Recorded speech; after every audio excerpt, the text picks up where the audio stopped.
Hello, everyone. This is Frenchie, and I am replacing Jay Wade today. And to help me, this impossible task to replace Jay Wade is Double D, Nancy, Ryan Payne, and none other than ASG in the background, filling in my shoes. You got a big job to do, ASG. So thank you very much for being on today's stream. Ryan, you're muted, by the way. All right. Yeah, I know. I got there's lawnmowers happening a couple of yards away, so I don't know if you guys can actually hear them. So I'm just muting myself just in case you hear that buzzing in the background. So far, so good. That's so good. All right. So again, thank you very much for being on. We have a lot to talk about for this week. There's a lot of events, a lot of things that happen. I cannot wait to pick your brains. All right. So before we start, as per usual, we have guests on today, which is Ty Lieberman and also King Khan. And because we have guests, we're going to play a little game I like to call Hot Matches. It's pretty simple. ASG will have determined times when it comes to eliminating people. That elimination will determine the interview order for today's interviews. So starting from now, it is starting. All right, so let's start with the first match. Let's start with, I don't know, let's see. Laura Kelly versus Eric Whiteley. Now, before we give a bit of comments on the match itself, I'm curious, let's do a little round here. Who did you have in your books? Me personally was Laura Kelly all the way, no questions asked. Same here. I thought that Eric actually did a lot better, but I still had Laura taking the win for this one. What about yes, you? Same. I had Laura taking it, and I loved how she kind of hyped up her promo a lot more. It was just full Laura Kelly vibe, which I fully appreciated. But yeah, I had her taking this. What about you, Ryan? Yeah, I also had Laura as well, but I would not have been surprised if Eric was able to pull the upset. Looking at his track record in his past matches, he has shown he's making small strides of improving his game. And looking at this game too, he could have possibly pulled that upset, but it's all about how he played in his round 2 game. Yeah, and no disrespect to Whiteley, but again, it shows you how deep. And really how deep Star Wars is, because he's a good player, but he is not at a level that, again, you miss those kind of questions, the number of questions, and that makes you almost like a B tier at that level. Even though that you're almost in the 90s, right? You're not gonna make it, and to be able to even be close to competing with a Harper or the Malanta, you have to. Oh, real quick. Was it ASG? Was it ASG or the internet? Yeah, ASG did that. So, but I'm gonna say, don't forget, Laura Kelly didn't pick up that steal. True, so it wasn't all Whiteley just having these misses and kind of stumbling. She had an opportunity to even go ahead by even more, and so I'm wondering if she is thinking about having to clean up that game going into the next round. And yeah, I mean. Yeah, go ahead, Ryan. I was going to bounce off you, Nancy. You were right, because Laura did have opportunities to get a perfect round, but she did miss 2 questions, and it led Eric to where he could at least still have some hope of catching up to her. And even when she landed on the Phantom Menace, there were questions that I think one question she had to check down from. So you can definitely tell, especially, it's obvious, it's Star Wars. It's going to get more difficult, especially now in tournament season. We have a new champion, so we need to punch up more different questions, because whoever faces Thomas Harper, you're going to be getting a whole new set of more difficult set of questions, just like we saw in Dimmalonk the Demon 2 and in Harper. Wow, this timer is really quick today. Yeah, we're going through it. Yes, I'll say that Eric has been improving his game, but yeah, I would say at round 1, I'm okay, he didn't go perfect. Laura didn't go perfect, but I still felt confident that Laura was going to sail right through that in round 2. So it was this was kind of no brainer. And actually, it kind of proved what the Facebook group said as well, because I did a little poll last week. But yeah, nice. Laura definitely took the win. And honestly, I think she's obviously going to go up against the winner of Gold Leader and Scrimshaw. I think Gold Leader is going to I'm going Gold Leader. I am, same. Because I feel like I like Joseph, but I had fortunate enough to meet him when he was here in Chicago, but he's not on that level that Gold Leader is clearly on. yeah. He's just proven time and time again, even though he's a rookie this season, he can hang with Thomas Harper. He can hang up with the Delalantas and Alex Damon. So I think that Gold Leader is going to take this win going into next week or going Same. into next round. I feel like we should move on to the next match before one of us drops. Yeah, I guess so. So next up is Final Exam versus King Arthur. Ooh. And honestly, this was a really good match. I mean, It was. Lon came to play, but obviously he missed a couple in round one. But so did Oyama and Khan. They all missed. I think the only one who got a perfect round was Griffin. Griffin Nooms, yeah. Which I kind of expected. Yeah, but the one thing that kind of annoyed me the most was I felt like in round two, Griffin Nooms just kind of went a little too fast. He didn't kind of talk with King Khan a little bit in round two, and he just kind of blitzed through it. I'm like, hold your horses. You got 15 seconds. This is how rookies lose the match by just Well, not only rookies, just not playing together in a live match yet. So that's also another thing is that they haven't been a team yet.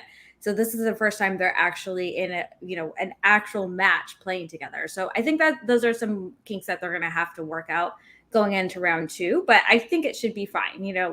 At the end of the day, they got the right answers. Yeah, at the end of the day, they took home the win, but they came this close from. Yeah, go me. I feel like I won that by not talking. So, yeah. Well, sometimes the strategy pays off. I'm a good listener. Yeah, and at one point I'm like, Double D, talking too much. You're talking too much. Shut up. And there you go. Well, you can't win them all. Yeah. And this is my first win. Let me have it. Yeah, you freaking deserve it. Especially I forgot your Twitter handle apparently, so that's a consolation prize. Fair enough. Just reminder to talk less, listen more. Well, it applies to me apparently. Either that or ASG has something against me. One of the two. No, but I wanted to go off what you guys are talking about. That's the one thing I saw right away is that King Arthur, the chemistry, like their knowledge is there, but chemistry isn't necessarily full thought out now because you see King Khan was trying to give his thoughts and Arthur. Arthur was kind of taking charge and not listening, but kind of was just going and deciding for him, right? Or for them. You can definitely tell that in round two. You can definitely see like if Arthur believed that there was an answer they had locked in, he wasn't going to wait for more deliberation. He was just going to lock it in. And even then, we did see the same with Paul and Lon, but they were more in sync together to where they understood. It's like, nope, we're locking in too. And I feel that's the reason why they missed that last question that cost them a 2-point steal, because the question was who said people are easy to read when they're depressed or something. And originally I thought it was Luna too, but before you know it, they're already answering. I'm like, whoa, hold on, because even I was doubting that because the way I thought of it was like it sounded like someone was reading minds. I'm like, well, Snape reads minds. You could do more with like maybe more deliberation. Like it's just your time. They could at least cut down a little bit. And I think what it is too is Oyama and Griffin both seem like the kind of players that they are spitting out what is coming into their head immediately. So it seems like rapid fire. Whereas Khan and Lon seem very like they're processing it first and then they're gonna say what they need to say. So it could just be that kind of aspect to it. It's a good thing, right? Because you don't want to have two very similar players with a way of thinking. You need differences to be able to, reach logic that you wouldn't reach on your own. Exactly. But they have to fine-tune it a bit more, or at least practice a bit more, in my honest opinion, and how to play as a team. Because there's a way of doing it, like we saw with Lightning Time. Time, they're able to bounce each other off because they have ways of thinking, but they're actually bouncing each other off. They're not just saying opinion, and then final decision, and the person didn't give their approval of it, right? Yeah, and you could One thing I will say that with, and I'm not going to judge Bailey off their entire round one. They're advancing, so we'll see more opportunities of them working together. But it did seem here that Arthur was playing the big heavy in this match. He was the one moving forward. If Khan threw any suggestion, Arthur's like, yeah, okay, I'm going to run with that and head to the finish line. He wasn't just going to wait for Khan to catch up with him. Now, whoever they play next, possibly they may have to change up their attitudes a little bit on how they're going to approach this one. But moving past, but I have to admit, that Leo comment, really? They're officially dead? I mean, I know their season's done, but I mean, we don't know what's ahead for next season, and there's things are going to be changing. Roster's going to get cut a bit, so the chances they'll be on the same faction, or even one of them still playing, is very small. Yeah, especially when the Milan's playing kind of poor this season, and it seems like Paul Oyama's carrying the weight. So even we were debating about this earlier in the season: should Paul and Lon split up as a team? I mean, I don't know about that, but I'm not going to say Lon's playing horrible. I'm not saying it's horrible, but it's weaker. It's not. But don't forget, Oyama's the one who gave them the wrong answer for their 5-pointer. It can go. I feel like it could go either way. Am I going to say Lon's up to Oyama's tier? Maybe not quite, but I think a lot of people put a lot of the losses on Lon, and I don't think that's accurate. I mean, looking at his past seasons and seeing how he plays now, many people can say, yeah, Lon's not playing the way he was when he was the professor or how he was last year as a delinquent. Everyone's going to have an off game, obviously. And I shouldn't say, final exam lost. Paul needs a new partner. No, let's look at how they lost and see what they can improve. They're lost to Lightning Time. They came very close, but Lightning Time won, and now final exam had to keep moving forward. And yeah, what you said, Nancy. Paul, I mean, both of them really didn't know the answer. So Paul just felt, this felt like it. I remember a comment in the YouTube section said that their Queen and Country and the answer they gave were very, very similar. Now, just for the sake of time, because I want to crunch everything in, if we have other things to say about this match, we can go if we have time. But right now, we are talking about Ty Lieberman, which, again, we have on the show, so stick around, and Bibbs. This was actually a bit more. I was a bit more pulled because I really like Tyrant. The first time I saw him, I was like, "Who the hell is this guy?" But the more the more we saw him, the more it's like, "Yeah, he's totally Finstock material. He's awesome." Mm-hmm. But I love Bibbs. I love Bibbs with all my heart. So I did not know who I wanted to win, but I had the feeling Bibbs was going to win. But this was a lot closer than I thought or expected to be. Was I alone in this, or what was your guys' thoughts? Personally, I mean, I'm with you. I love Bibbs. I thought he was going to win, but a good part of me, I'm like saying maybe 30% of me said, I think Ty might actually pull the upset. So, in fact, I was kind of hoping he would because of my segment, but no, I'm not surprised at the final score and how it ended. Because I think the Tyrant was just that good. She just got damn Halloween movies. Just watch those movies because even I'm going, that sounds like Halloween 2. And I'm like, Halloween 2, the Robin Side. I'm like, of course it was. And then the 5-pointer, it's like, that's Halloween, right? Am I crazy? That's Halloween. They really need to. They need to have more clarification on these Halloween films since there's 3 different Halloweens, 2 different Halloween 2s. I mean, I liked in the multiple choice, they did say Rob Zombies. So, but I will say, personally, I was definitely conflicted between Ty and Bibbs. Kayfabe-wise, character-wise, Bibbs all the way. Because kayfabe, I'm anti-corruption and anti-Fin Stock Exchange, even though there's some personalities I do like. But in reality, yeah, I was split between the two of them. It was all about that round 2 for me, how it was going to determine who won. Now, Nancy, go ahead. Sorry. Oh, yeah. No, I was just saying, I personally thought this was going to be really close. I love Ty. I think he's hilarious. And I think, his character is just so funny. But I also love Bibbs. And I really think if Ty hadn't gotten horror in the second round and again in the third round, it would have been a lot closer. I mean, maybe even sudden death. Who knows? Yeah, and I'm curious. Do you think Lieberman fits the life setting? Do you think it's an added extra level that maybe might have startled him?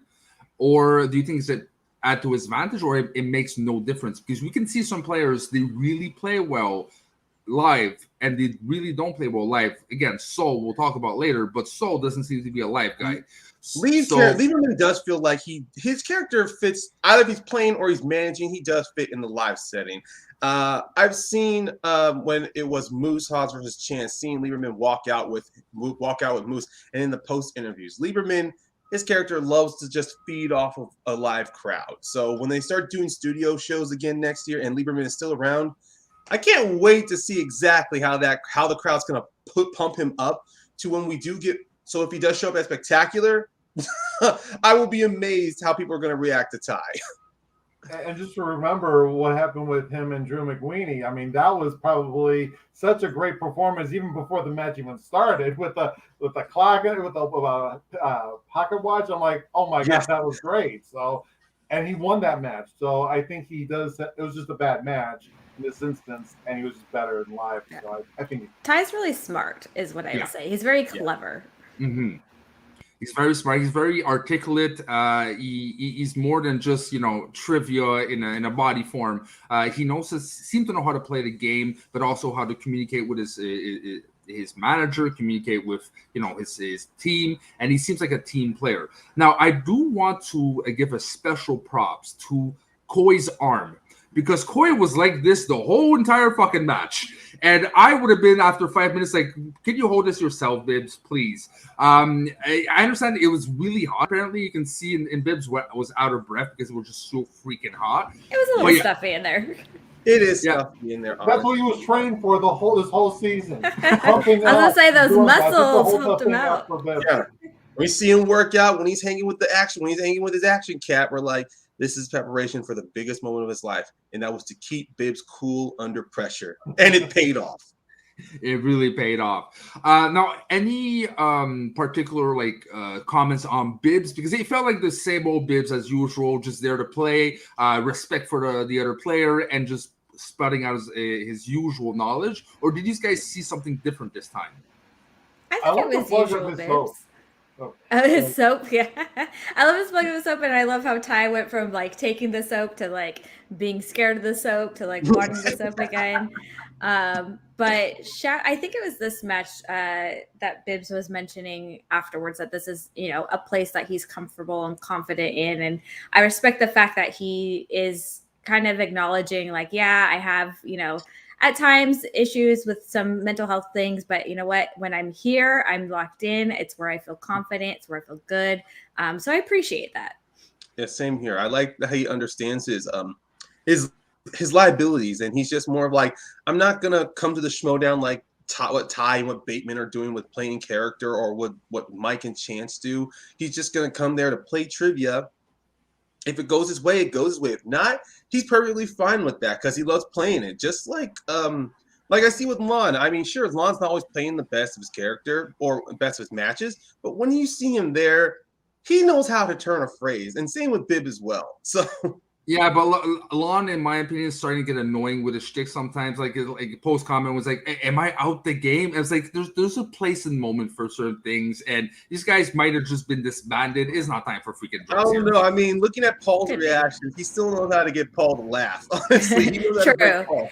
And I forgot to say, I will give it to Lon. Lon was very sick during that match. Yeah. You can hear him coughing. So kudos to him for sticking it out and trying, doing his best.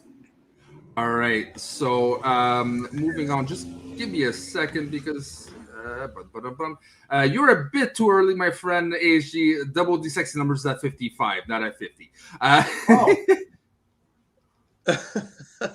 Or am I wrong in my assessment? Nah, I don't know. All right. All right. No, you're right. You're right. Okay, so I'm not, because we had two different schedules. I just want to make sure I was looking at the right one. So yeah, for me, the last match is maybe sadly the pay-per-view, but the match to talk about the least. Yeah. What the fuck happened? Oh, yeah, he should have spun away, is what happened. Yeah, I mean, this was a crash and burn for me. I mean, I love Saul, but man, this was a disappointment. He only got 2 points in his second round, and it's like, This is the finals, really, and this has only happened, I think, twice. The first one was the Shire Wolves with Stick in the head. the stick in the head, yeah. So, I mean, this was really disappointing. I felt like Robert Parker was going to win, but not like this.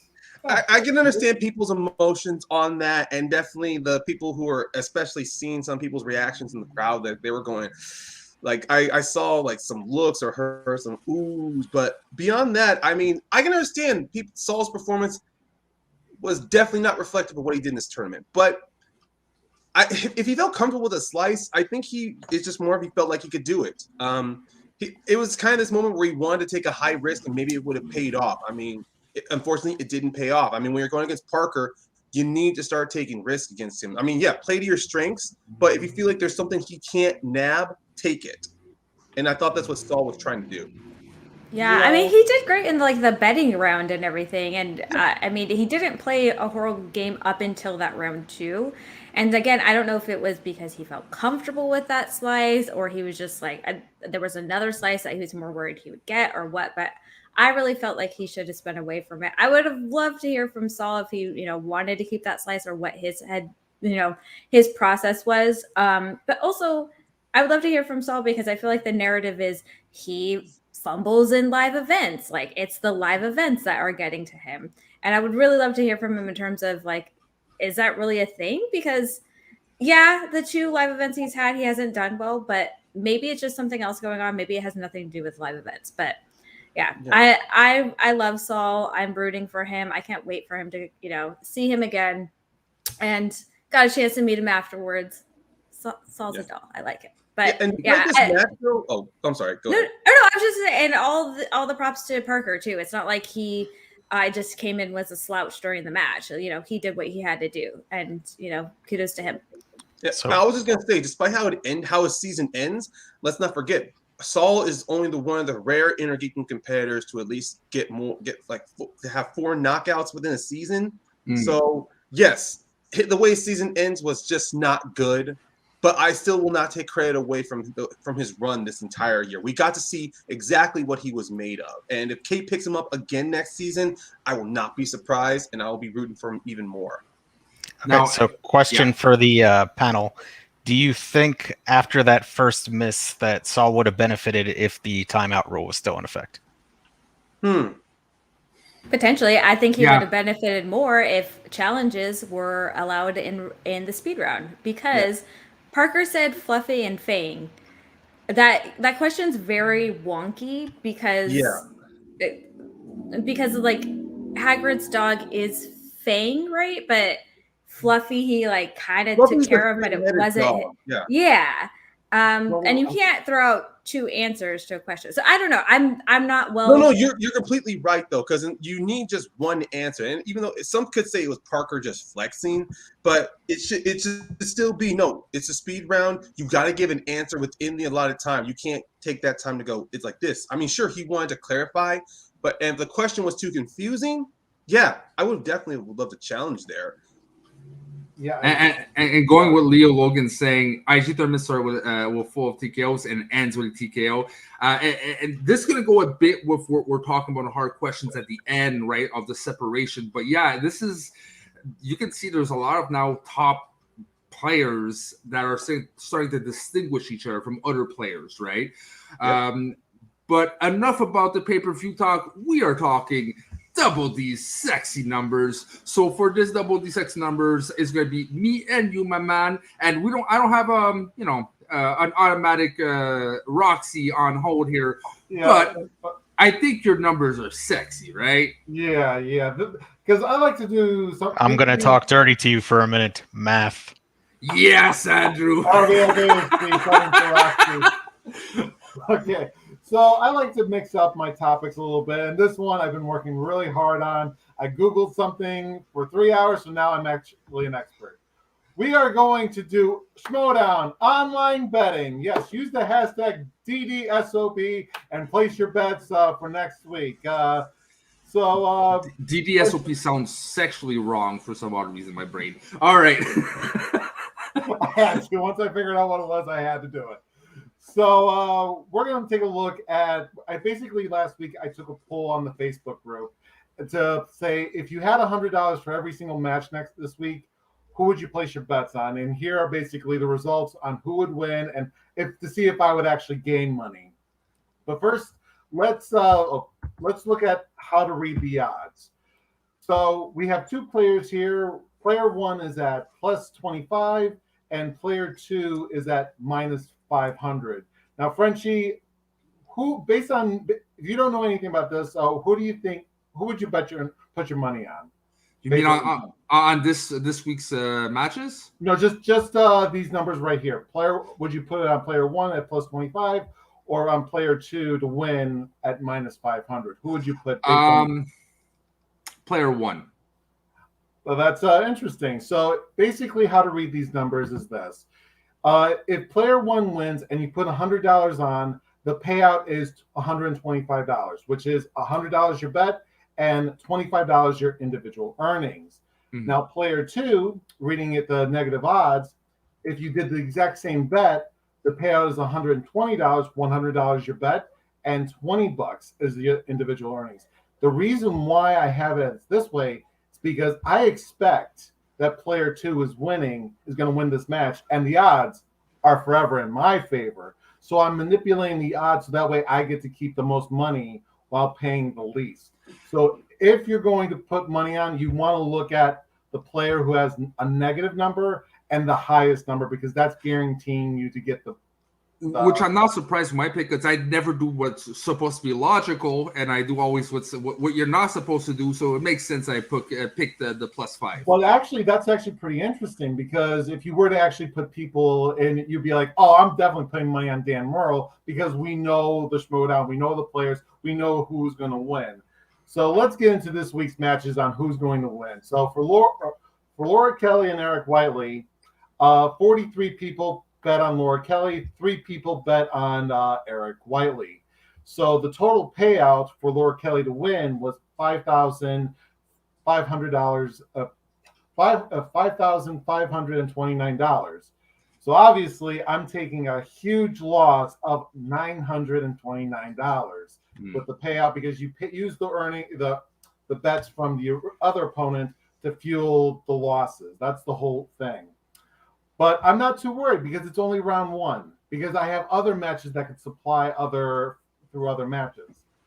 So for Final Exam in King Arthur, 13 people bet for Final Exam, and 9 people bet for King Arthur.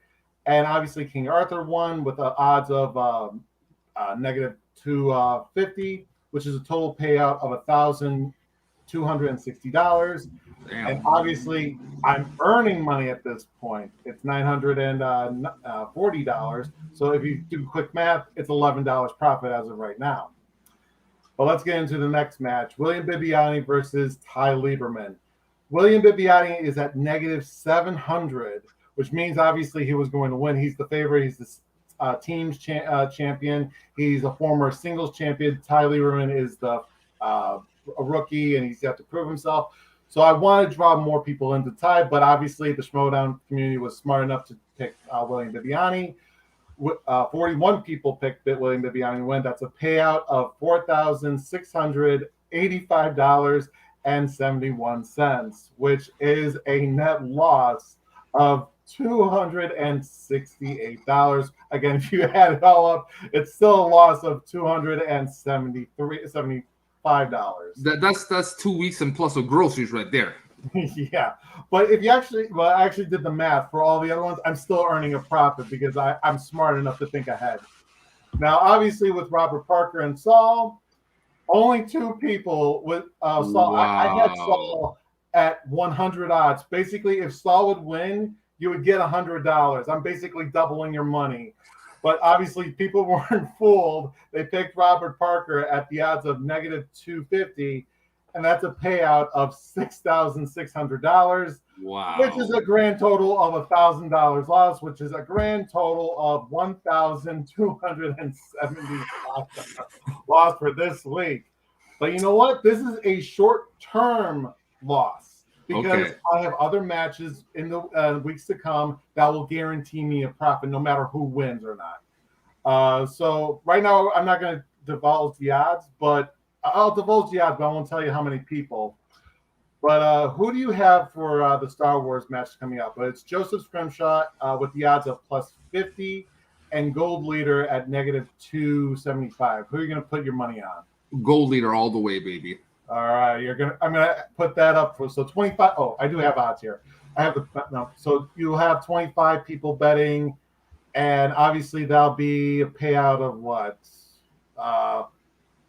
Let's say 3,400. The total would be about what, 4,000. So I'm guaranteeing a profit for that match regardless. Some quick math. So for Deception, and it has odds of -400, and Chaos Theory is +25. Who are you going to put your $100 on? Just to go against the grain, because I am not a corruption fan, Chaos Theory. All right. Well, I personally think that Deception is going to win. So if you're right, you'll gain $75. And actually, that's actually good for me because that means I get more cheddar. I get more mucho dinero. You're that confident. You're that confident in Deception. All right. Well, we'll talk next time, bro. Well, we'll see. We'll see what happens next week. So obviously we have a lot of singles matches next week. We got Marisol McKee versus Chance Ellison. That's one of the live matches. Josh Horowitz and Griffey Nooms. That's also the live event, and also Adam Collins and Brendan Meyer, which is all highlighted here.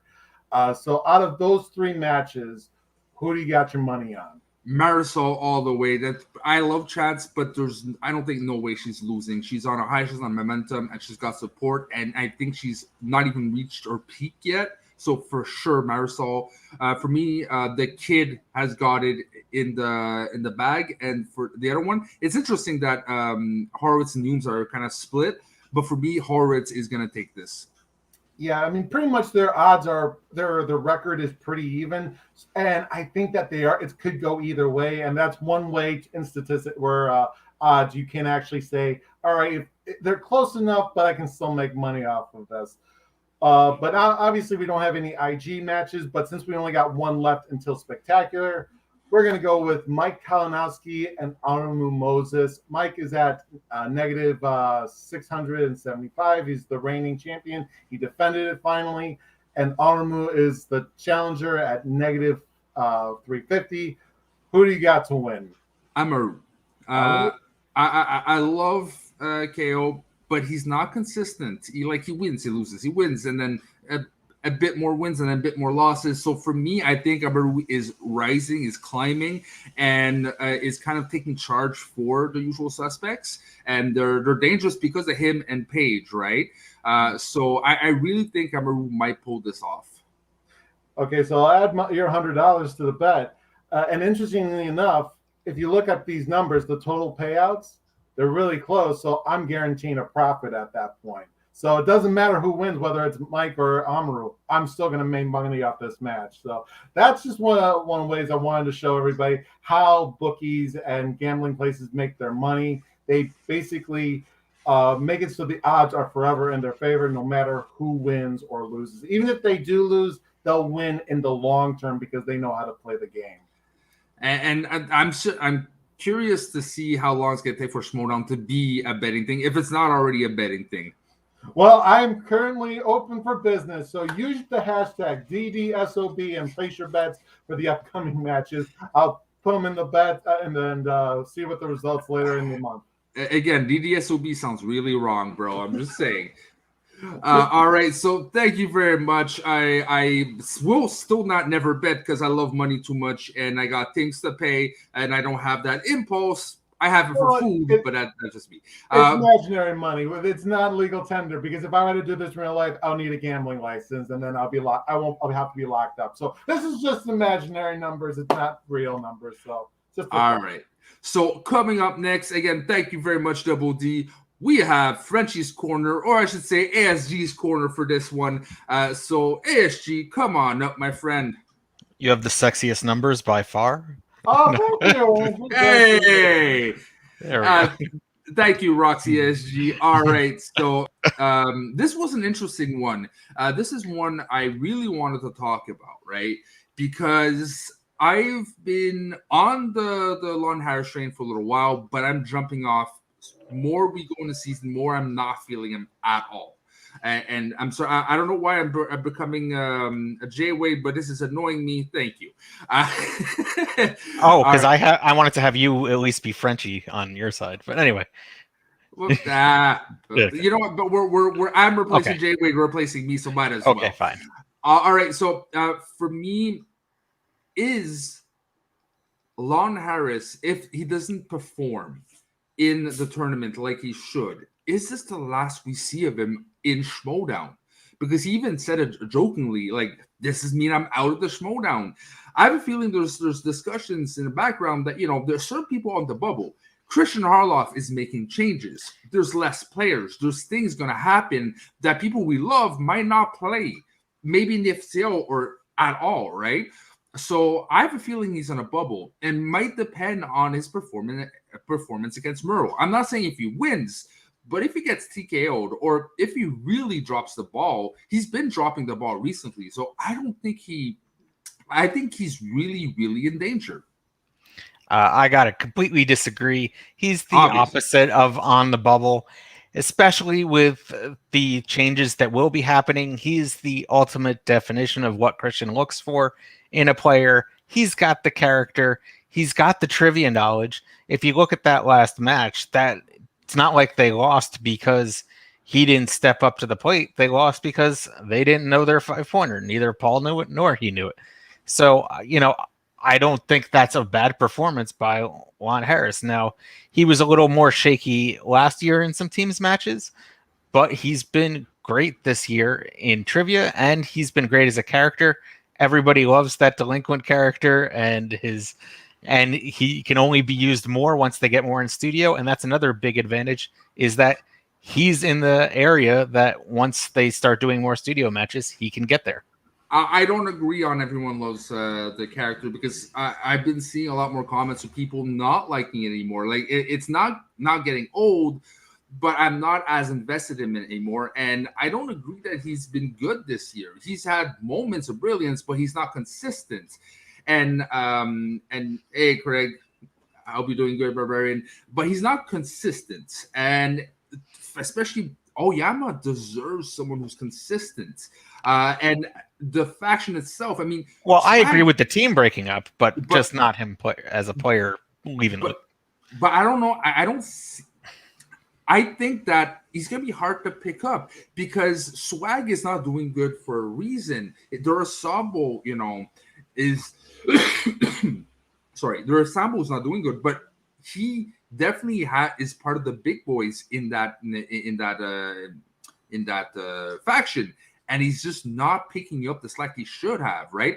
So for me, something's off, and I don't think he's going to improve, right? Last year was horrible. This year, it's okay, but because of the changes next, I don't see him continue at all.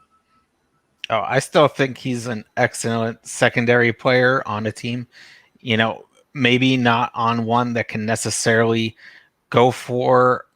maybe not for a belt, maybe for a belt. Who knows? But that's not good enough. That is okay. A good secondary player is not good enough to stay in the Schmoedown right now. Changes are coming. He's good as a B player. Don't think we'll sustain him anymore. I think he'd be great with a number of teammates, and there is a lot of players that he would be doing better than. So. But with a cut up and who don't have the character that he does. But with a cut up roster, you can't just have a player that you have him because he's a good B player, but singles and the other categories is you need someone who's a good team player and can hold his own in another. Well, you have to remember though that next year not everybody will be on a faction. No, that's for sure. We'll see. We'll see if. And let me just pitch before we bring in the new players. To have him on the fan favorite faction with Adam Witt, that's my that'll be my call. All right. So that being said, enough about us. I am curious to see what the rest of the crew thinks about our discussion. So ASG, bring on in everyone, and we're going to drop out. All right, so honestly, I do think. Oh, there we go. I think that Lon, I'm used to having my face blocked by something. Yeah, I do think that the final exam is going to break up at the end of the season. As for Lon being out of the league, I think he's on the chopping block. I think he's going to be considered to be out of the league because he just hasn't seemed as strong as compared to other players. I do agree that he's a good second player, but in this league, it's constantly evolving to where you got to be at the highest level, and you don't see many B-level players get to that star or getting points. You don't see too many Claudia Dolph getting matches. You don't see many matches where those players don't shine that much. So yes, he can get here. Yes, he has the character, but I just don't see he's going to be on that chopping block. So what do you think, guys? You guys, it is a strong point you make. I mean, if you're not listed as a B or a C, or if you're listed as a B or a C level player, you don't see yourself. I mean, most people don't see him going that far, but one thing I do appreciate about the Schmoedown as a whole is that with these matches and with the questions that are now coming up, the categories, it can turn either way. I mean, sure, you may not be able to finish out on top, but it's all about how you play the game. If you're able to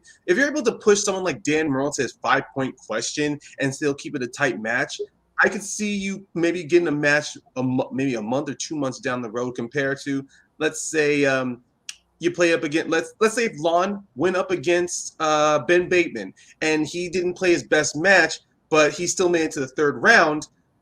But in the eyes of, but when you look at statistics and then you look at so many of the fan reaction opinions, maybe you don't see him playing again in singles for a while. Maybe he played more in teams much better. I just believe that if Lon is done, I think it would be more of like maybe the Delinquent as a character is done, and we can see Lon maybe come back next season, reunite with Jonathan Harris. Maybe the Harris brothers can get another go. I mean, I always believe that someone's season can turn next year. I am actually right with you, Ryan, in terms of getting Lon and sorry, what's his brother? Is it Lon and John? Okay. Yeah. I would love to see them as a team together again. I feel like they worked really well, and having maybe push each other to study would help as well. The thing is, like, not everyone's going to be a Tom Brady. Not everyone's going to be, winning those belts every single year and, being in contention for that. And, sometimes you have a Derek Carr where you're just solidly good, but you can still do well. I think, but I agree. Like, I wouldn't be sad if we didn't have the Delinquent character anymore. I think maybe just refreshing a little bit, starting, either going back to the professor or even coming up with a new character next season might be just a fresh start that he needs. But I think in terms of being completely out of the league, I don't think so. I feel like he's a good staple within the league that we need. Yeah, I think the next character should be the Jock. I mean, why not? I mean, he went from Professor to Delinquent. Let's have the Jock.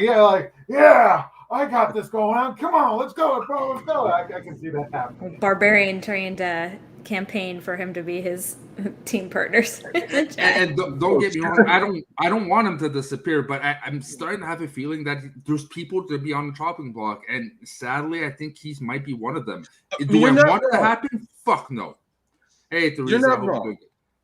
All right, so we got around a minute here. Is there last words you guys want to pitch in before we go into our awesome interviews? I think I'm good.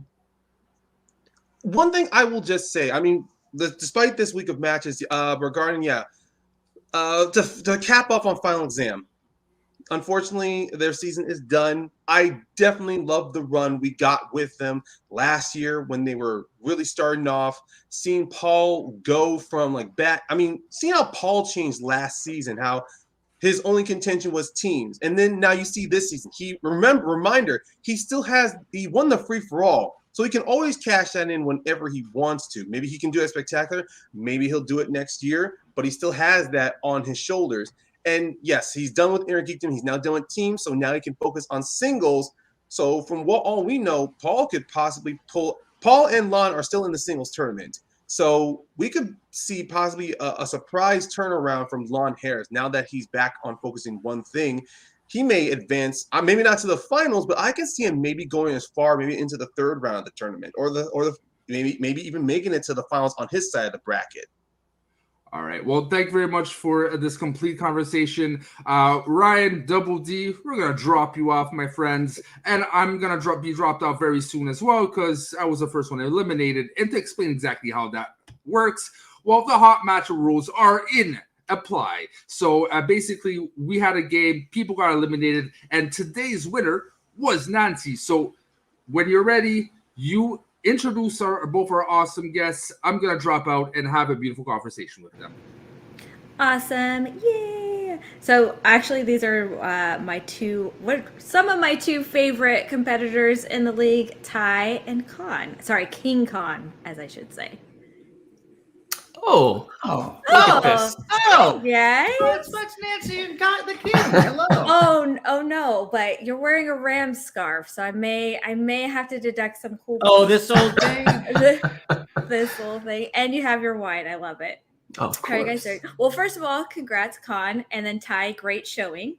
So congrats to I'm here to help take the I don't sting know off. if I deserve much congratulations. I haven't had a chance to congratulate the King yet. Congratulations. There you go. We're an excellent I'm sure you team, have. and, You might have been drunk. Yes, well, I think, and I agree that I think it's time for like the end of Mice and Men. I think it's time for Paul and Lonnie to go take a look at the flowers.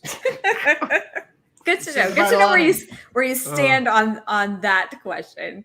Well, since we were talking about the teams match the most recently, Khan, what do you think in terms of, we were kind of discussing that it seemed in round 2 that you guys were still finding your footing in terms of playing with each other, because this is your first time actually playing as a team in an actual match. So how do you feel about your round 2 in terms of a cohesive teamwork there? I mean, it was a little shaky, both from the fact that we got opponent's choice, so we were saddled with the category that we wanted the least. Plus, it was mentioned several times, we were in a hotel lobby. We were not in our normal setup, so that certainly added to the pressure of needing to perform outside of the normal comfort zone. So it was rough, but I think it was a good first learning experience, and then we'll just get better for the next match.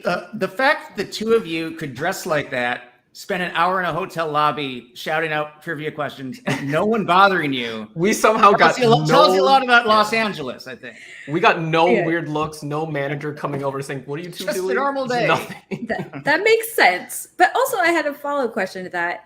Were you guys not allowed to sit next to each other in round 2? Well, we had to be on 2 different cameras, and I think if we were too close together, the mics would have just picked up the other person's sound. We would have to keep muting back and forth. So we sat far enough apart that the mics wouldn't interfere, and we were still in the same room. Because I was like, oh, they're totally going to have an advantage sitting next to each other because no one will be able to hear what they say. But nope, didn't happen. I should have done the shtick where I walked over from my spot over to Griffin's spot, but that would have been. Yes. Didn't think of it in the moment. All right. Well, I'm going to kick it to Double D so he can ask his question. All right, Tyron.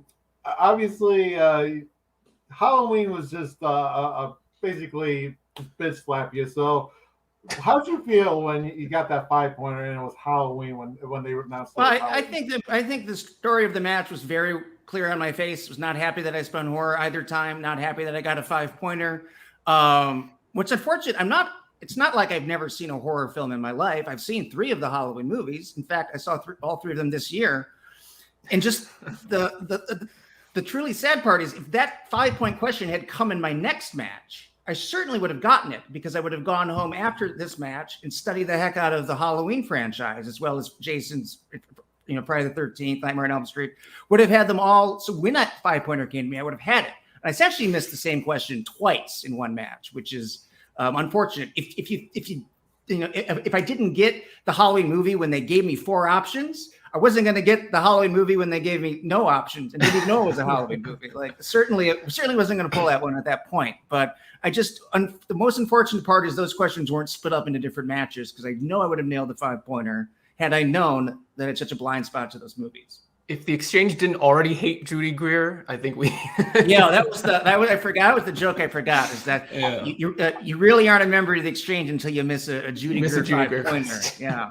And oddly enough, I the only reason why I said that's Halloween, the remake, because of Judy Greer. Because that's the only Halloween, that's the only movie in a horror franchise that I know Judy Greer from. So it's Will Patton was just in Minari, and I remember thinking, Will Patton, where has this guy been? And I remember looking at his filmography very recently, and the only thing I could remember was he was on the show Falling Skies for a long time, and that somehow became Darkness Falls when I gave my final answer. But I wasn't gonna. I should have guessed Halloween because I could have got essentially 3 movies for the price of 1. Yeah, I think the second actor by saying that. So that second actor was a bit of a throw. The second actor was kind of a throw up. Like Andy, wait, what's he in? So like the next time there's something I don't know, Halloween, Peter Pan, anything that has multiple Frankenstein, something where there's like 10 movies with the same title. Smart. And then you didn't tell me to specify. So, I'm learning new tricks for next time. Yes.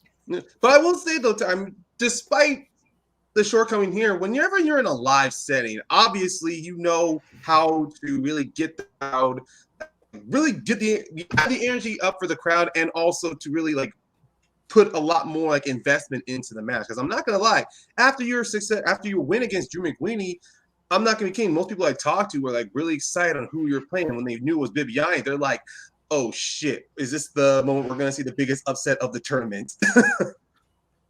I mean, it was pacing that way. I was up after the first round. I feel very comfortable in a live setting. I like to give it to the crowd, get it back, and there's a lot of stuff that they cut from that, which I don't know if they cut for time or content, but there are a lot of things I said that they cut out of that match. So maybe it's best left on the cutting room floor. We'll probably get like another gag reel like we did last season. There might be a good gag reel, so I'll spoil it with that. A lot of them were age jokes at Bibiani's expense, which I've come to find out that we were actually the same age. So there's probably the joke was on me the whole time. All right. Well, bonjour, Mr. Tarrant. Bonjour, Mr. Khan. I hope you guys are doing good. We are. I don't know if I'm probably doing better than Ty because I won, but yeah. Yes, indeed. And real quick, I don't think we've spoken before. Frenchie, thank you for having the Finstock Exchange back from the very beginning of the season. When you said the dossier, there was some genius to it, and everyone else was laughing in our faces. You were the one who said, you know what?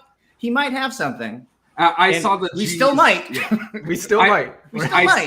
I saw the genius right off the bat because, again, people will write you guys off like, oh, the rookies, fuck it. But no, the rookies make the backbone of the league. Yeah. Just because you haven't seen it doesn't mean it can't happen. And exactly. And when Finstock says he was going to sell the dossier, I'm like checking, do I have $500? Do I have $500? Now, my question is really simple.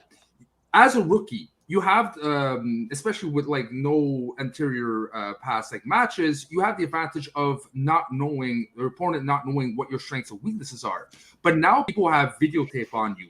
Has your strategy on how you study and the slices you put change, or you guys are doing the same thing as you are from the get go?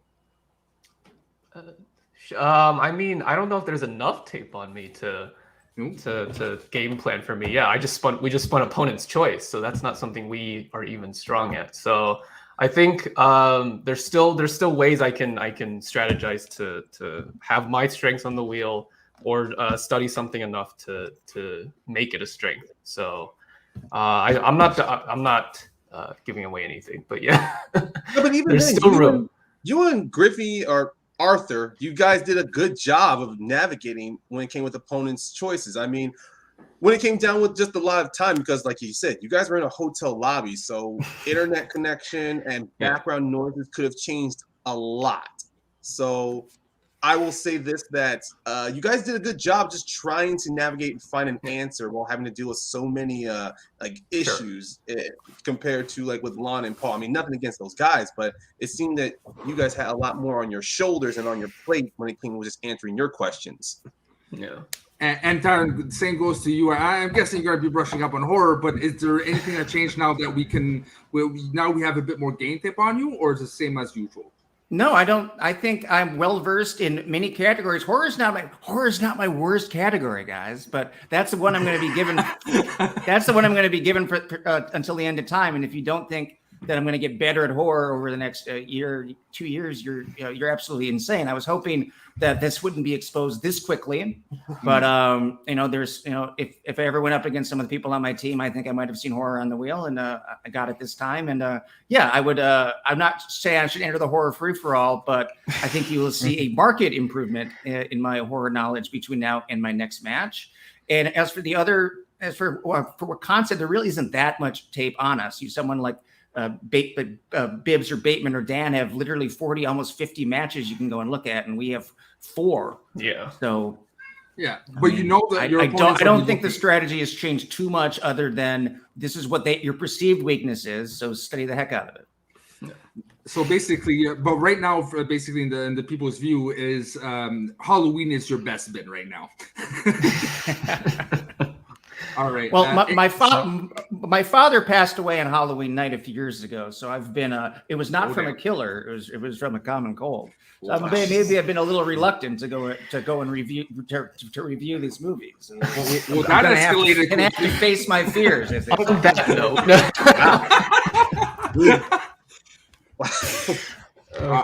All right. Sorry, that was maybe the wrong note to strike, but. ASG, try to follow that now, sir. Okay, so my question will be for Khan. Okay. And we saw for both opponents' choice against both Ben Goddard and this most recent match, you gave movie release dates, and Ben Bateman has talked about how the movie release dates category has changed this year. So do you think you have you figured out the secret of the new movie release dates category, or is it just something that you think you're, I don't know if I figured out the secret, but I think as long as I'm not playing Bateman or someone else who's really like openly strong about movie release dates, I think that's usually the slice to give it if it's on the wheel. Like you said, the category is changing where they're asking like for 1 year with 3 different franchises, which is much harder to think of in a short amount of time. So against Goddard, it worked out better than it worked out against Final Exam. But I think still worked out very well. I think. Yeah, and if we play Shazam at Spectacular, which could be in the cards, that's absolutely going on the wheel, because you saw how Bibbs did against Ty when he was ever asked a release dates question. Now, I was hoping he was going to mess up the Jackie Weaver question, because she was nominated twice. Once for Animal Kingdom, once for Silver Linings, and I thought he might go for the other one. That was one that he did get, but for the most part, I agree with that strategy. Now, I'll be completely blunt with you, because I love what I saw in your team, but I saw some flaws as well a bit, and we discussed it a bit at the beginning, that you and Arthur.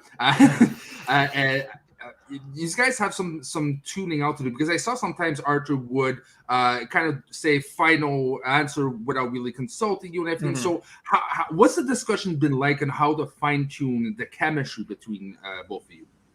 I think just because it was the first time and it was opponent's choice, we were rushing a little bit to get to answers. When he said something and he sounded confident, I just went with it, even though I probably should have rebutted.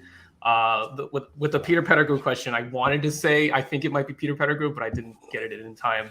And then the Luna Lovegood or the Queenie Goldstein quote one, since we both thought it was Luna, that's why we went for it, even though we probably in hindsight should have checked down to multiple choice. So I think those are just kinks that we can work out for the next match. But yeah. Right. And now it's pretty much a free-for-all. We did our turn, so Double D, Nancy, Ryan, hell, if Tyrant and King Can, you have questions for us, go ahead. Kind of piggyback off of you, Frenchie, with you, King Can. Do you feel that being in the hotel lobby kind of made that round 2 a little bit more anxious? Like, okay, we got to answer quickly because we don't want to disturb everybody. Did that help? Did that affect the way you answered it, or? Well, there's a good solid 20 minutes of that recording that's cut out, because between rounds 2 and 3, Griffin's laptop stopped working. So he had to go up to his hotel room, get an iPad. That didn't work. Go switch back to the laptop. It's a whole thing. So like Paul and Lon and me were just waiting there for about 20 minutes while he was figuring it out. So that didn't help with our anxiety, but eventually we still put out the win. Well, I'm going to ask the question, and you can refuse to answer if you wish. Did you know their 5-pointer? I'm not good.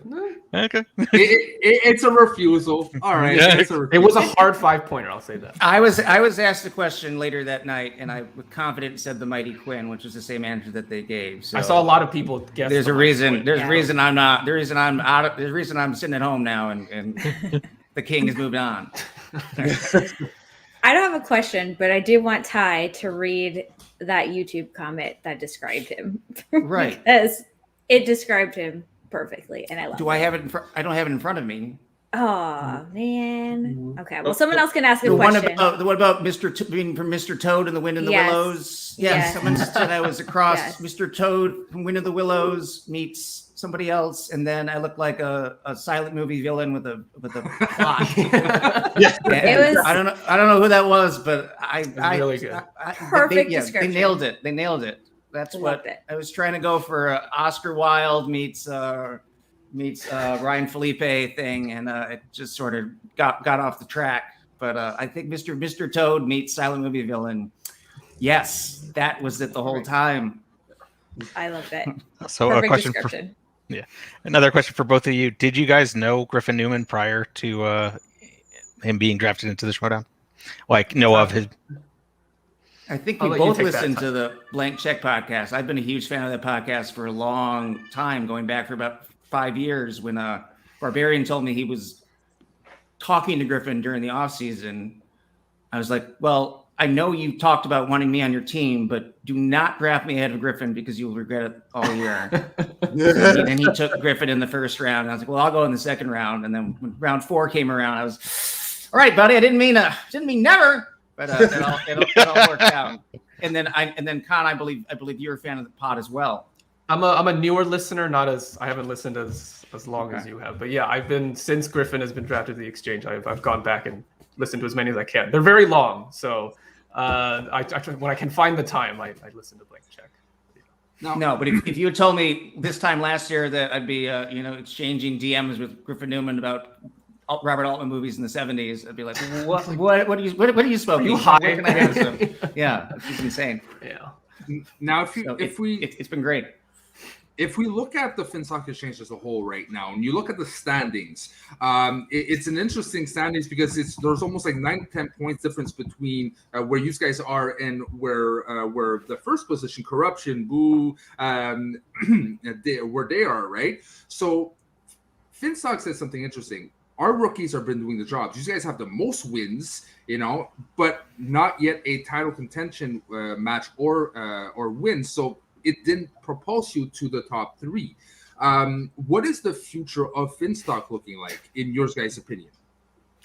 I mean, I think Roka has said this in our group chat, that it's not about who gets there in the middle of the season. It's about who finishes at the end.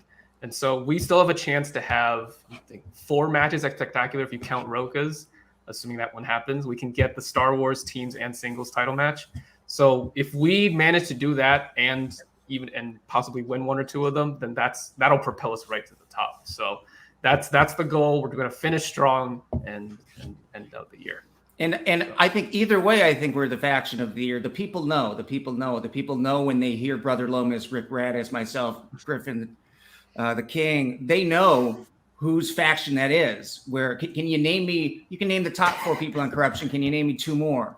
Can you name me numbers 5, 6, and 7 on The Usual Suspects? Maybe not. Maybe if you had it in front of you, and you still have to think about it. Like, people know who we are, and we have the most wins. I know that strategically it hasn't worked out perfectly because we haven't had the title shots, but we are the faction of the year in the hearts of the people, and hope we were voted that way at the end of the year. As for the future of the exchange, I'm going to be really sad if this splits up. I know they said they might only go to 5 next year. That's heartbreaking to lose any one of these people in the faction, let alone us being split into 2 or even 3. So I really hesitate to even want to think about that at this point. I just want to keep enjoying the ride, keep enjoying the group thread, keep enjoying the practice sections, and pump my chest out with the Finstock logo on there as long as I still can, because I don't know what the future holds. People are going to look back on our draft and think this was the greatest draft ever assembled when there was still a draft. I think like in the middle of August, people were already saying that the Finstock Exchange definitely came out looking the best, honestly, out of all the factions. Sure, like you said, not many title shots your way, but still, every one of your players have been consistent. We have not lost a title match all year. No. Yeah, you've never lost a battle match. But at the same time, everyone in your faction has played at least more than 2 matches compared to almost everyone in your faction has had more face time and has played more matches than the players on every other faction. So that is and if you haven't won a match, you've contributed as a manager, you've contributed in practice, you've contributed in the free for all. Like we're 12 for 12 in terms of people doing things, and Gucci's 13. All right. Well, Tyrant, as you said before, you got my vote for faction. You got it since the beginning, guys. So again, we do thank you so much for taking a bit of your time to talk to us, and I wish you but the best of luck, King Kong. You won't need it, but I'm still gonna give it to you.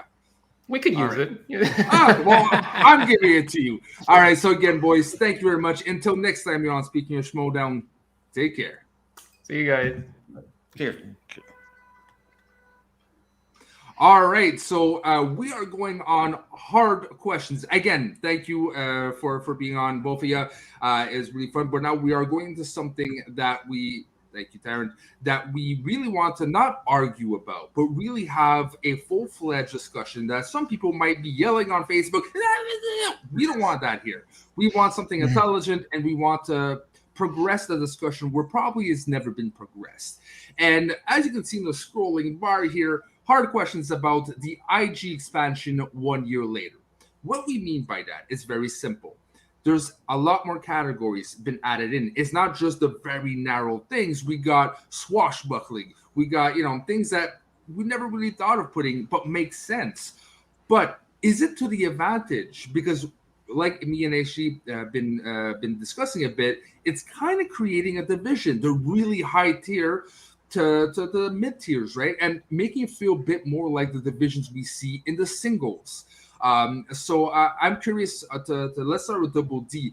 Do you like, now we see a year later, the expansion of IG? Is it working for you? Yeah, because, back when the IG was first created, it was mostly comic book movies. It was mostly geeky stuff like that, like Star Trek, Harry Potter, Lord of the Rings. And honestly, this inclusion of other geeky-like categories like swashbuckling, Pirates of the Caribbean films, Alien vs. Predator, even James Bond would probably be welcome into this. I feel like it really benefits for us because it gives us something new other than what we're used to. And it also gives the competitors a challenge because, let's face it, Chandra was if we didn't do this, Chandra would probably defend the belt over and over again, and he wouldn't have lost it. By including all these other films, I think it has a lot more diversity. I think we would have seen that progression further.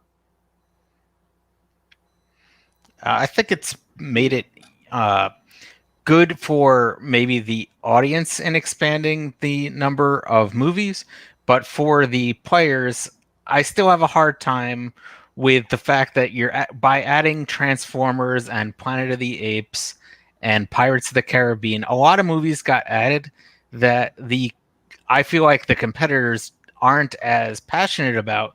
So therefore, it becomes studying 300 movies instead of studying these, like, I forget how many, that you really, really, really loved. And when a lot of the love comes out of it, then it becomes harder to study. And that, I think, is contributing to some people who are better at studying being in this one tier, and then these other players who are still trying to get through 300 movies and, don't always land on their slice to be in this other tier. And I think at the very least, the game would be enhanced if they made it like singles, where at least one or two of your slices were on the wheel to give you a chance of maybe I'll land on it. Well, one thing I'm going to say about the expansion, I was really in the beginning hard against some of the categories being brought in. Like with sci-fi fantasy felt like a no-brainer to me, but seeing things like like what you mentioned before, Andrew, I'm like, why are these being brought in? I understand there were some Transformer questions being asked in the match. I get that. So it did make some slight sense. But then like Swashbuckling Adventure, Alien Predator, like even Pirates of the Caribbean, I'm like, why are these here? And then I see them being implemented. I'm still against Pirates and maybe Planet of the Apes, but Then when I start thinking about some of the movies and the categories we have here, like Star Wars, it has been George Lucas has not been shy saying he has been inspired through sci-fi adventure movies, novellas, even swashbuckling adventure stuff like with the Errol Flynn or with with Errol Flynn Robin Hood or Beowulf. So I'm going, I can understand you can bring in the inspiration that led to some of the now geek stuff that we love. And even now and then, looking at going through that swashbuckling adventure, the movies they have, I'm going, these are very entertaining.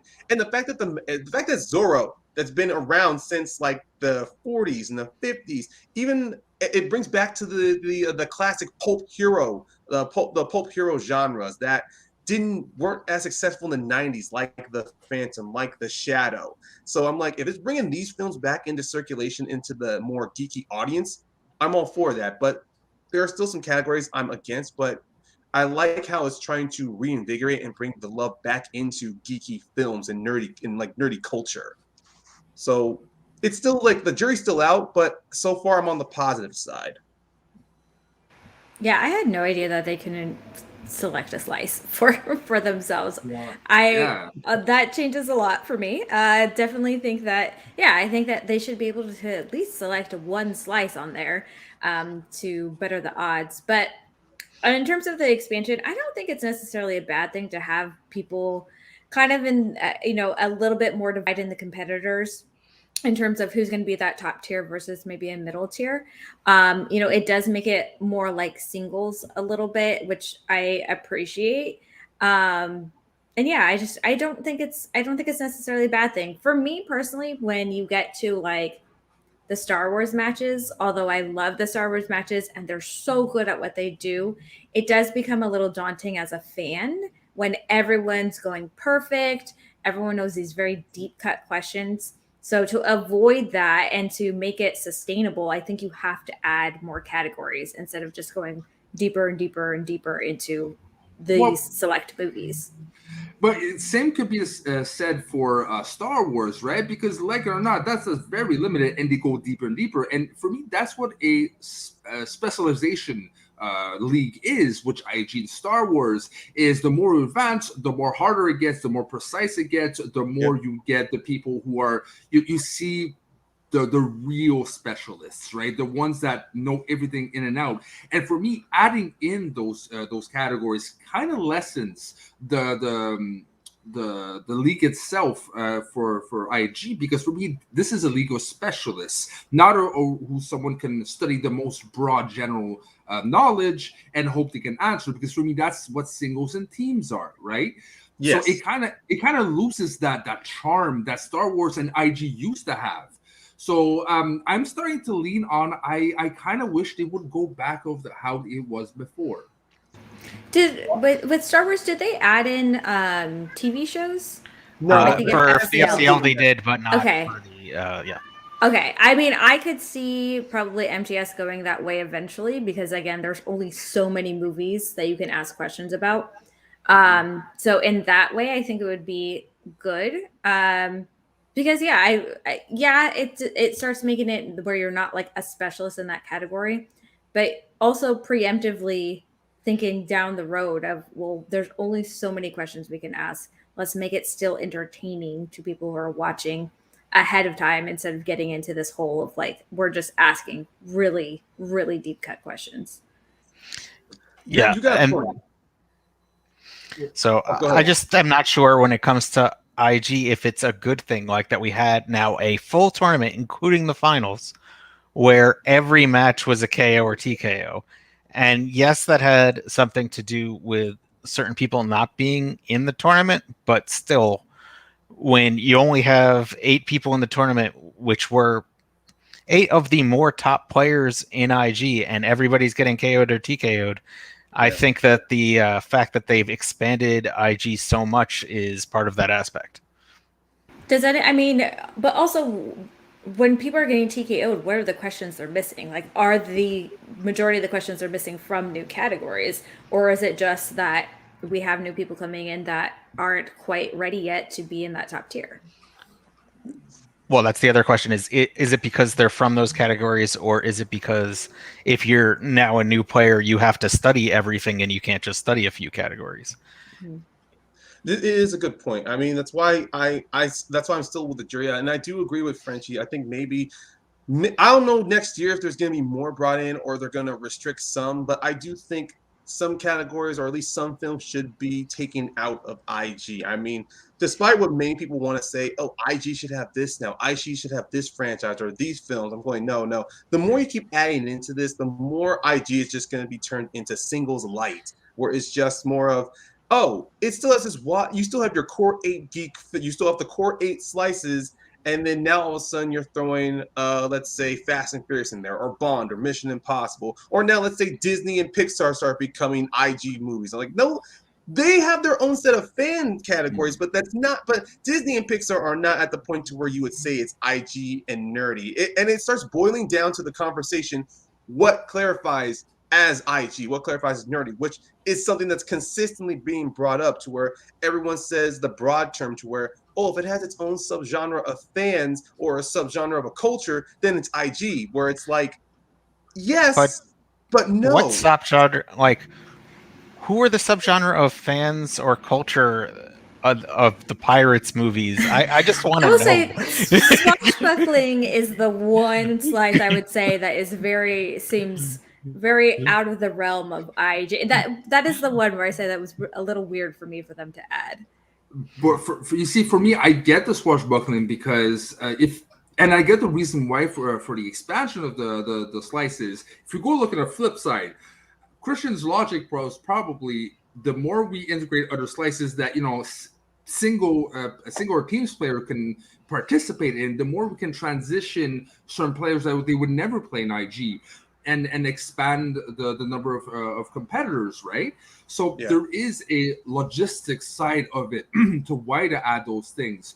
But at the same time, for me, IG, Star Wars is the categories that should have less probability of chance playing into the results of the matches, right? It's not about like if you see like you actually have to watch the movie and exactly. You be more focused in one division. I understand you want to start bringing more singles players into, like we saw this season with Ethan giving his shot into IG, or like last season when Janine wanted to have her shot in IG as well, and like with Jim Babida, as I can understand the appeal of wanting to see more players cross over into different divisions. I understand the logistics and the strategy behind it.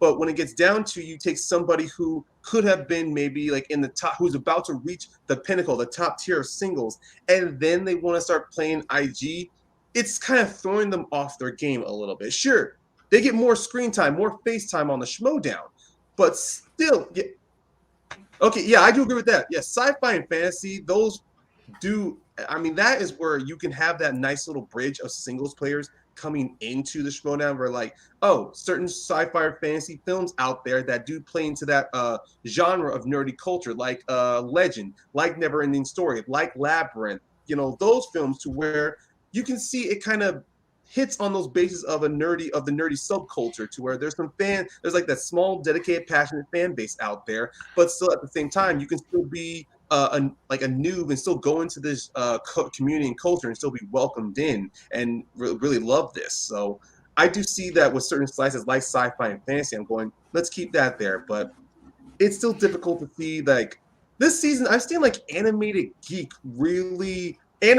films really like tear down so many competitors this season, which blows my mind because I'm going, wait, shouldn't that just be like in a different category of the Schmoedown instead of animation being its own? And once again, it's just more of like we're getting to, once again, the wheel is getting very broad once more. I will say I think they need to like slow it down. Like we're good with what they added. Maybe let's get to where we're getting deep cut questions within those new categories, and then way down the line think about adding more. Well, yeah. I think with PJ mentioning that Pac Rim is coming to IG, I wouldn't be surprised if we see a kaiju slice next year. Yeah, I wouldn't be surprised with that either. I know Teenage Mutant Turtles has now been added, and to me, I'm like, finally, for fuck's sake. I mean, oh, sorry, cursing. But I'm like, finally. Fuck. To me, Teenage Mutant Ninja Turtles should have been one of those categories that should have been automatically part of IG when it started, especially when you do comic book movies as its own slice. But that portion aside, if Pac Rim coming in here I would not be surprised if we start seeing kaiju films, because there's still that kaiju films once again kind of in a way kind of like sci-fi fantasy. It is where it tells like stories, or it does like good like kind of like certain good horror films where they talk about, give us hard questions on society. And I like how certain kaiju films kind of do that. I mean, at least like the old school ones, like the Godzilla ones, before it went into the cartoony-esque kind of craziness we saw in the TV series. Yeah. Dan, do you have last I just thoughts? have one comment and you can go. So basically, your comment about Pirates, why is it in there? I would, as a Pirates fan, I would say Pirates is a fantasy film. It has that fantasy elements to it. So that's why I think Pirates of the Caribbean should be in there. Now, if I go around the clock here and I ask a simple question of next season, do we keep the same slices or do we revert back to how it was before? Let's go start with you, Double D, and we'll end with me. What do you choose? I would keep most of the new categories, but maybe fine tune it a little bit. Okay. I would not. Yeah, I wouldn't get rid of all of them, but I would get rid of Pirates. I would get rid of Transformers, which was a great cartoon growing up as a kid, but not something I would consider at IG. But I would keep most of the comic booky. I like the comic book separation and those kind of things. Yeah, Double D took the words out of my mouth. Keep, but with some fine tuning. Right? Oh no, yeah, I agree as well. I am trying to look for the whole list of films they had there, but at least for me personally, if next year, I think the slices that should be removed. As much as I've been rewatching the old Planet of the Apes genre, I think maybe that should be removed. Dystopian time travel, that should not be a slice, because would it Back to the Future it's be? kind of. Well, I'm sorry. Oh, is it? Wouldn't Back to the Future be under that? Yeah. And that's geeky as fuck. See, It is. But I'm saying I never realized it was Future. geeky. I never realized it was geeky until like I started watching some IG matches or Brad be all in back. Like I always thought of Back to the Future as just this fun film, not like a geek film. Like Back to the Future. Same thing with the Indiana Jones movies. Yeah, that's what I figured too. Like, I understand Indiana Jones and Back to the Future; those questions were thrown in, like in a round 3 or in a mixed bag setup.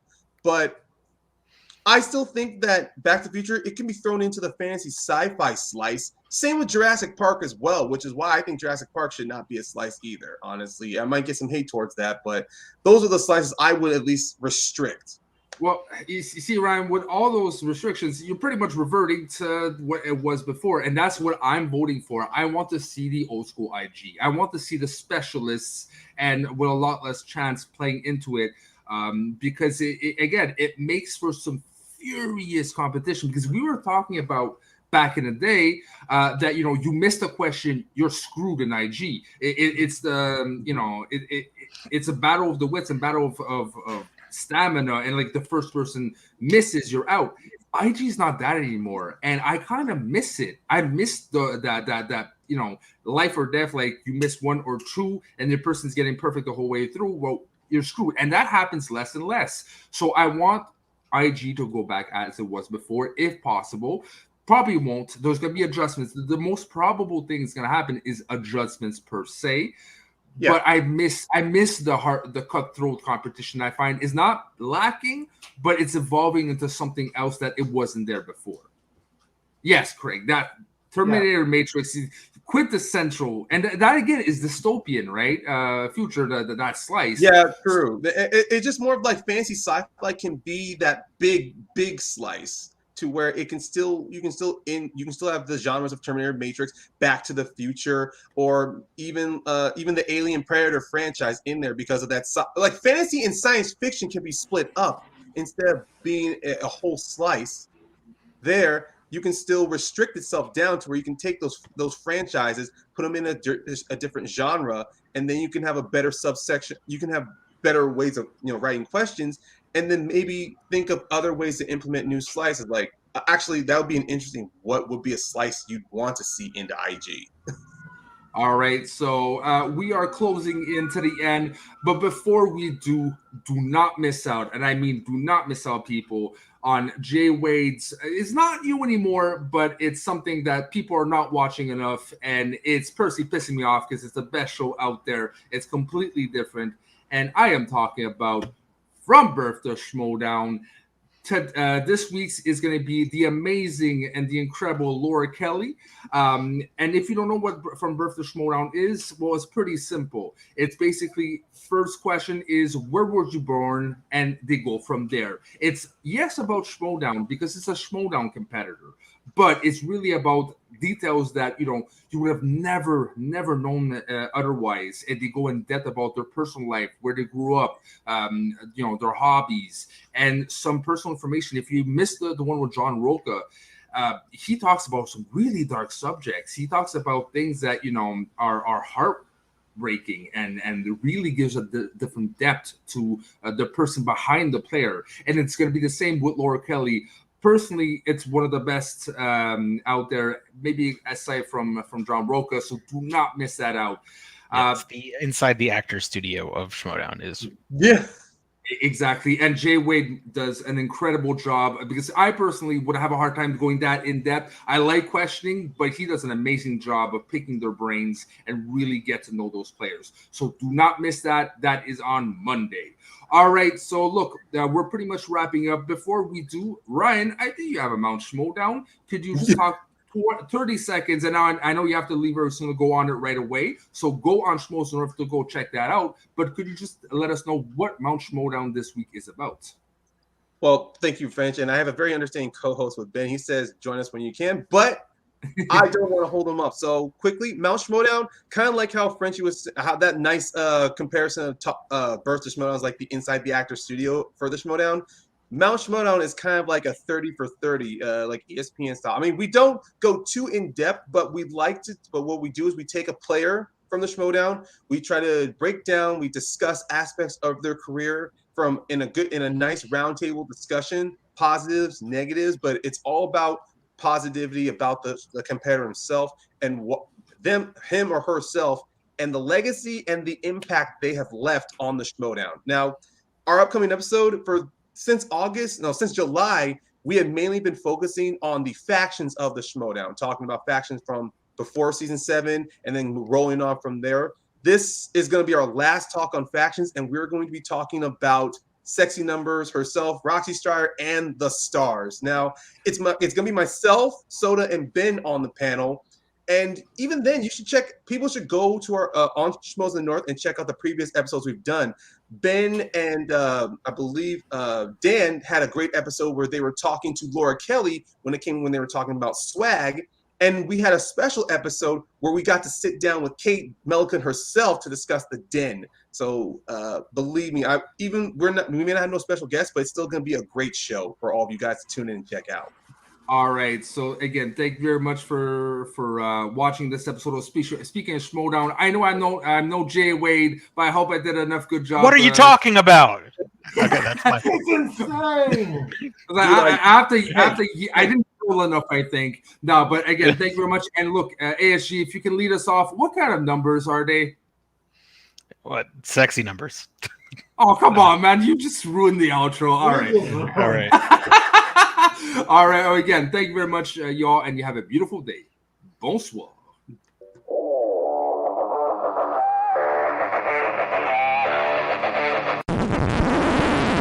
You want to hear something funny? The mic wasn't on that whole time. No way. Yeah, for real. Oh, wow. So smooth.